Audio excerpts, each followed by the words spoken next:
Hello honeycrunchers, and welcome in this month's BornPrettyStore unboxing of products. The following products you're about to see were given to me by the company for review. The first product is this holographic nail polish called Flying Snow. I'll be opening this one on my review for this product. Second is this peel-off diamond nail polish called Deep Sea Maiden. Third is this Christmas L002 stamping plate. And lastly, Christmas L003 stamping plate.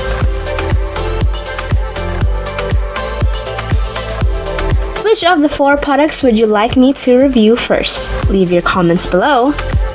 And if you want to check out these products, the links are available on the description box below.